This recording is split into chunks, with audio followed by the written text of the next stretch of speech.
여러분 반갑습니다. 짱구 박사입니다. 다들 즐거운 3일절 연휴 보내셨습니까? 2월 초까지만 하더라도 시장이 굉장히 뜨겁고 활활 타오르는 시장의 모습이었는데 2월 중반부터 시작되면서 시장이 굉장히 조금 어려워졌던 부분이 없지 않아 있었던 것 같습니다. 그런 흐름이 계속 이어지다가 지수가 더 이상 치고 나가지 못하니까 미국 시장의 급락과 함께 금요일날 우리나라 시장도 양시장 다 마이너스 3%대의 급락이 좀 출현하면서 대부분의 종목군들이 큰 폭의 하락을 좀 기록했고, 또 일부 뭐 에코프로 BM이라든지 이런 종목군들은 코스피 이전 상장 철회 이슈까지 뭐 불거지면서 뭐 시가총액 2위 자리를 HLB에 내주면서 코스닥 시가총액의 지각 변동까지 나오는 흐름도 발생을 했을 정도로 시장의 변동성이 컸고 하락의 강도가 컸던 지난 금요일의 시장이었을 거라고 보여집니다. 제가 최근에 이제 그 하락하기 2주 전이죠. 지지난주부터 저희 회원님들한테도 그런 말씀을 좀 드렸는데요. 시장의 탐욕이 가득하다. 시장의 탐욕이 가득하고 시장의 난이도가 올라갔기 때문에 비중을 좀 줄여서 시장을 대응을 해야 된다라는 말과, 저도 굉장히 좀 요즘 시장을 보수적으로 타이트하게 보고 있음에도 불구하고 이런 흐름 속에서는 굉장히 조심스럽게 매매를 합니다. 매매 횟수도 굉장히 감소를 했고요. 지난 금요일만 하더라도 일부 떨어지는 종목군들 조금 받아내는 거 몇 개를 제외하면 장중 매매는 딱 한 종목 하고 말았던 것 같아요. 그 딱 한 종목이 뭐 스튜디오 미로 매매 딱 하나 하고, 뭐 사실상 오후에 이제 TSC 인베스트먼트라든지 4x4 관련한 퓨리오사 AI 관련주가 좀 있긴 있었는데 특별하게 매매할 포인트를 좀 늦게 발견했기 때문에 매매는 하지 않고 그냥 관망하면서 일단은 시장을 봤습니다. 여러모로 이 최근에 1, 2월 달에 이 종목군들의 상승폭이 생각 외로 어마무시하게 컸었어요. 그런 부분들이 항상 그렇죠. 과도한 오버슈팅에 따른 시장의 부작용도 항상 시장은 있을 것이고, 또한 단기간에 많이 올라왔기 때문에 하락 폭도 깊었다라고 생각을 하면서 그냥 시장을 러프하게 보시면 될 것 같습니다. 자, 뭐 3월 이제 쉽지 않은 3월에 출발을 하는데요. 그럼에도 불구하고 일단은 뭐 시장을 그렇게 비관적으로 보지는 않는 것은, 우리나라 시장이 바닥을 치고 이제서야 양 시장 다 122평선을 돌파하면서 올라왔기 때문에 파동적으로는 뭐 1파, 2파, 3파로 치죠. 엘리어트 파동의 상승 1, 2, 3, 4, 5파동, 즉 4파동의 상승 파동이 저는 남아있다, 4, 5파동의 상승 파동이 나와있다 라고 생각을 하고 있기 때문에 이 구간에서 다시 반등을 해서 쌍봉을 만들었는데, 이게 쌍봉이 돌파가 안 된다면 시장의 조정이 단기적으로 좀 깊어질 것이고, 그렇지 않고 거기에서 버텨내고 올라간다면 시장은 의외로 좋을 수 있다라는 관점으로 시장을 바라볼 생각입니다.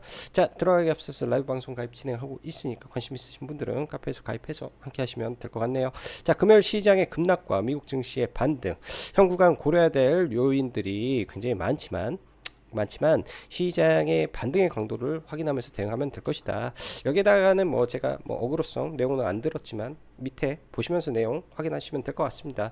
금요일날 시장 보면 수급적으로는 굉장히 공포스러웠죠. 코스피는 개인이 2조를 받아내고 외국인들 1조 5천억, 코스닥은 거의 3천억 정도, 4천억 정도 매도가 쏟아지면서 현 선물 굉장히 큰 매도가 나왔는데, 여기에는 MSCI 리밸런싱에 대한 부분도 없지 않아 있었던 흐름이었다라고 체크하시고 그냥 넘어가면 될 것 같습니다. 2월 초중반까지 뜨거웠던 시장이 어느새 주춤하더니 미국 증시의 폭락과 함께 금요일 국내 증시도 폭락하면서 마감되었습니다. 일단 뭐 이유가 어찌되었건 많이 올랐으니까 빠지는 것은 시장의 순리이고, 많이 올라간 상태에서 상승의 추진력이 떨어지면 떨어지는 것 아니겠냐, 그냥 있는 그대로 직시하면서 시장 보면 됩니다. 미국 시장의 최근 하락은 여러가지 요인이 있겠지만 AI 내러티브의 약화가 주요 요인이 될 것이고, 그 중심에는 딥시크의 출현, 엔비디아 그리고 MS의 임대 축소 등에 따른 반도체, 전력 인프라 등의 하락이 1차적인 요인으로 보시면 되고, 그리고 관세 이슈가 있겠죠. 여기에 마지막으로 미국의 국방 예산 감축에 따른 팔란티어의 하락과 함께 수많은 테마주의 몰락이 대표적입니다. 이 부분에 엮이는 모든 종목군들에 대해서 제가 주의하셔라, 지금 할 때가 아니다 라는 말을 강조해서 드렸기 때문에 안 보면 되는 부분이었다라고 보여지고요. 대신 이 부분에서 낙폭이 더 확대되거나 많이 떨어지면 충분히 봐볼 수도 있죠. 그때는. 그래서 이제부터는 종목군들 다시 좀 위치나 구간들을 체크해 보면 어떨까라는 생각 정도로만 지금은 접근해 보려고 생각을 하고 있고요. 단기적으로 하락폭이 미국 증시장도 컸기 때문에 금요일 장막판 실적 반등이 났다라고 판단을 하고 있습니다. 사실 금요일 날 보면은 젤런스키와 이 트럼프 회담이 있는 직후에는 미 증시가 빠지는 흐름을 좀 보였어요. 이 부분이 주말에 이제 오랜만에 다시 그 피터 자이안의 책을 저도 예전에 한두 번 읽었는데 주말에 피터 자이안의 책을 두 번 정도 더 읽었습니다. 세계 경제의 패권의 흐름에 대한 이야기인데요. 여러분들 이런 부분들을 굉장히 좀 민감하게 지금 생각하고 고민을 많이 해야 될 시기라고 좀 생각을 하는데요. 큰 틀에서요. 큰 틀에서 자칫 잘못하면 뭔가가 좀 바뀔 수 있는 그런 흐름이 예상치 못하게 나올 수 있는 거고요. 세계적으로 지금 뭐 일극 체제였죠. 어찌 보면 일극 일극 체제, 그러니까 미국을 중심으로 한 패권 국가가 존재를 해서 미국이 어찌 보면 세계를 끌고 올라왔지 않습니까? 1941년 2차 세계대전 이후에 독일의 패망과 함께 처칠과 그 당시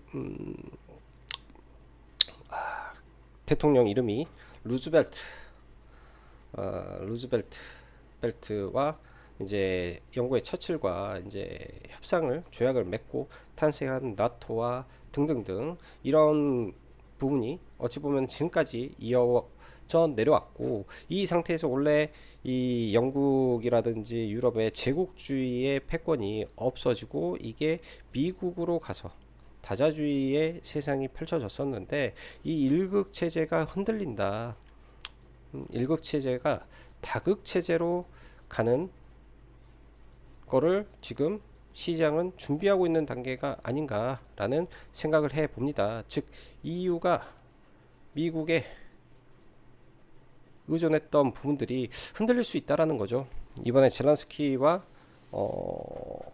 트럼프의 회담의 결렬로 많은 것이 좀 시장에 드러나는 거 아닌가, 저는 그런 생각을 해 봅니다. 또한 젤란스키와 트럼프의 회담 결렬, 이거는 제가 봤을 때 트럼프의 대단한 쇼를 진행을 했다라고 개인적으로는 판단을 합니다. 모든 게 기획되어 있는 큰 그림이 내포되어 있는 거 아닌가라는 생각이 들고요. 결국은 여기서 느낌으로 봤을 때는 러시아에게 굉장히 판이 유리해졌고, 이유는 EU와 젤런스키가 그냥 사면 초과에 놓여 있다. 트럼프는 더 유리하게 이번 우크라이나 회담이 깨지고 나서 더 유리한 협상의 위치가 놓여지지 않을까라는 생각을 해봅니다. 그런 관점에서 보면 과거 남북 경협주 관련해서 이제 부산 산업이 막 떠오르고 있기 때문에 경협주 대동기어가 월요일날 당연히 화요일날 급락을 할 건데요. 급락하고 하루 이틀 정도 있다가 또 급반등하는 또 시나리오도 한번 계산을 해볼 것 같습니다. 지금은 시황 자체가 약간은 좀 불안불안하기 때문에 지수의 이 저점을 일정 부분 확인을 해야 될 것 같고, 또 2차전지 섹터가 많이 빠지긴 했는데요. 수출 데이터가 더 이상 빠지지 않고 있기 때문에 이 상태에서 많이 빠져서 더 내려간다라고 보기보다는 어느 정도 바닥 찍고 올라오는 흐름을 예상해 보려고 생각을 하고 있습니다. 주말 사이 뭐 조선 쪽에는 이슈가 정말로 좀 많이 나오는 것 같아요. 뭐 탱커 관련된 이슈, 미국의 이제 이슈 등등이 있는데 다시 조선 쪽은 길속 반등 흐름 이어질 걸로 예상해 봅니다. 지수 보면서 빠르게 넘어가죠. 일단 나스닥은 이렇게 급락을 하고 이 저점을 이탈한 상태에서 여기 갭을 메우는 구간에서 일단 길적 반등을 하는데요. 122평선을 깨고 내려왔고 단기적으로 5일선 등등이 저항으로 작용을 하고 있기 때문에 오늘 밤 올라왔을 때 이 저항을 막고 떨어지는지, 이게 관전 포인트지 않나 생각을 해보고요. 국내 시장의 경우에는 사실 굉장히 오랜만에 122평선을 돌파를 한 거죠. 여기 검은색 선인데요. 지난 7월달 122평선이 저항으로 있었고, 그 전에는 122평선을 강하게 여기서 돌파하고 깨졌다가 다시 돌파하면서 시세를 만들고 빠지면서 여기가 저항이 되는 게 2024년도 시장의 흐름이었는데요. 이 강력한 122평선 저항을 지난 2월달에 돌파하고 눌려 빠지더라도 122평선은 지지할 가능성이 높습니다. 그래서 이 구간들이 지지가 되면서 종목군들이 흐름이 바뀌는지 이것도 중요한 포인트라고 생각을 해요. 지수를 여기서 다시 끄집어 올릴 때 시장에 예를 들면 뭐 제약바이오가 끌 수도 있는 거고 반도체가 끌 수도 있는 거고 2차전지도 끌 수도 있는 거고요. 혹은 뭐 임용 섹터 최근 흐름이 좋은 것 같은데 임용 섹터가 끌고 올라가는 부분도 나올 수 있겠죠. 그래서 명확하게 어떤 종목, 어떤 테마가 모든 걸 다 끌고 간다라기보다도 다방면으로 시장을 열어놓고 일단은 볼 필요는 있어 볼 것 같습니다. 대신 제가 지난번에도 계속 강조드린 게 많이 올라온 쪽, 예를 들어 뭐 피롭틱스도 마찬가지고요. 많이 올라온 쪽 잘못 건드리면 죽는 시장이다. 하나 에어로스페이스도 마찬가지고요. 뭐 현대로템도 마찬가지고 레인보우 로보틱스도 마찬가지고 많이 올라온 쪽은 지금 들어가면 죽는 장이 맞습니다. 맞았고요. 자, 여기서 종목군들이 많이 떨어지면 당연히 뭐 레인보우 로보틱스도 마찬가지로 의미 있는 구간들 내가 정해놓은 뭐 적어도 이런 종목의 눌림을 어디서는 받겠다 뭐 이런 것들 시장이 안 좋을 때는 이 눌림의 폭이 더 깊어질 수도 있다 라는 관점으로 종목군들을 바라봐야 되겠죠. 일단 시장은 하락을 했기 때문에요. 자, 오늘은 대동기어를 좀 먼저 좀 볼까요. 대동기어도 이 장기 박스권을 두 차례나 이때는 로봇으로 날라왔고 이때는 로봇이죠. 로봇으로 날라오고 지금은 재건으로 날라오면서 팔방미인의 역할을 좀 하는데요.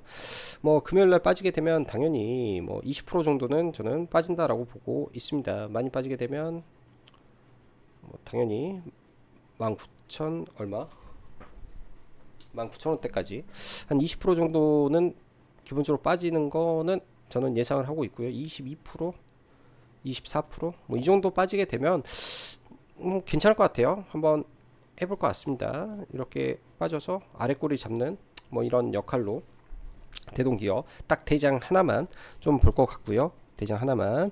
그리고 뭐 조선에서 하나오션 지금 고점에서 굉장히 잘 버티고 있는데 사실 이 구간에서 신규로 들어가기는 어려워요. 신규로 들어가기는 어렵고 지금 이슈가 굉장히 많이 나오는데 일단은 지켜봐야 되겠다. 뭐 이 정도 말씀드리고 싶고 한국조선해양 잘 버티고 있고 HD 현대중공업이